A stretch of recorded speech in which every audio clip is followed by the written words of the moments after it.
Hello everyone, so my name is Kate Allgood and I'm the founder of Quantum Performance, a high-performance coaching firm specializing in the mental training of high performers, including athletes of all ages and skill level, military and business personnel. This month, the month of June, the theme that I'm looking at is really looking at how to get you guys to step up your game and things that you can do to help step up your game and elevate it to that next level. In my last video, I talked about doing more than is required of you and really finding things to go beyond what people are expecting out of you. Today I want to talk about one of the things that you can really look at to set yourself apart that is going beyond what is probably expected of you, and that is the topic of imagery. I want to talk a little bit about what it is, its benefits, and why it kind of can set you apart from other people in your area of activity. Many of you might have heard of imagery or visualization before and have a general idea of what it is. But let's talk a little bit more about it to help you fully understand it and why it's beneficial to do it on a pretty regular and frequent basis. So imagery is about creating pictures in your mind that help you to see, hear, and feel something that you want to do. And it can encompass a lot of different things. It could encompass something that you're just about to do. So for instance, as an athlete, maybe you're going to do some imagery about the game that you're about to play, and you're seeing, hearing, and feeling how you want to play. You may be looking at different potential plays that might exist and how you want to see yourself perform in that situation. Sometimes imagery is about looking far in advance and seeing that end point, where you want to go. Again, as an athlete, maybe that's getting to the Olympics or becoming a professional and seeing yourself in that position, being able to be there and stand there with those professionals and being at that level. I did this talk the other day to a baseball team, and these were 11 and 12-year-olds.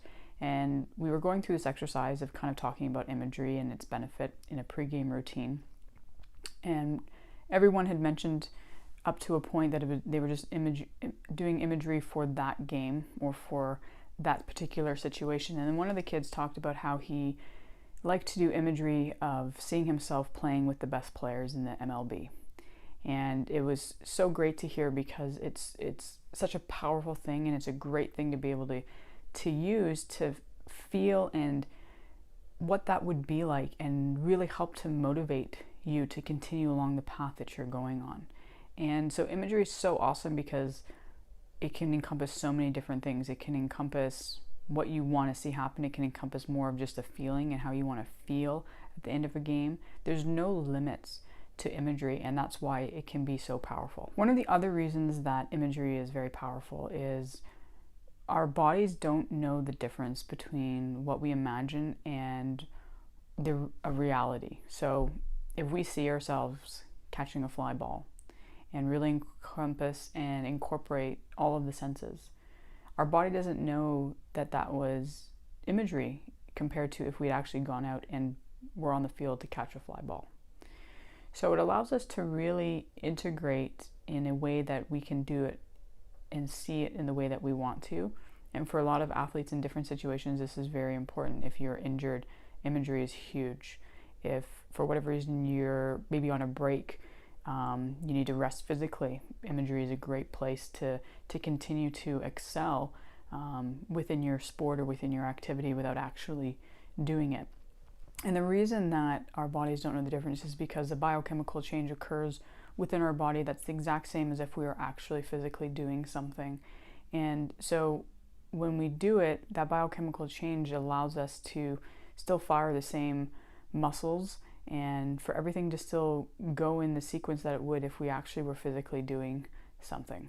There are some great examples of how this works. There's a story, and I don't know the exact details. It's been a while since I heard the story.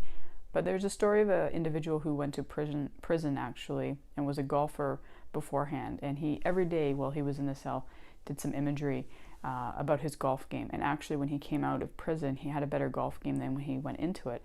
And he had no capabilities of being able to physically practice golf while he was in prison. It was all through imagery. There have been studies that have been done with basketball players and having half the team practice free throws, like physically practicing the free throws, and the other half sitting on the bench doing the imagery of practicing free throws. And those who did the imagery actually improved more on their free throws than those who actually physically did it. So imagery is a great thing to start to incorporate into your life, if you're looking to go a little bit beyond what is required of you, it's going to definitely help to excel and get you faster to where you want to go and keep you also motivated. Imagery is great for motivation, which is so huge, and I've talked about in past videos. If you have any questions, always feel free to reach out to me. If you want to know more about imagery, you can also check it out in my book, Get Into the Zone, The Essential Guide to High Performance Through Mental Training. There you can download it for free right now on my website, which is qpathlete.com, which you'll be seeing at the bottom of the screen right now. It has a little bit more on different circumstances you can use and how to really use imagery and implement it into your life. See you guys all soon in the next video.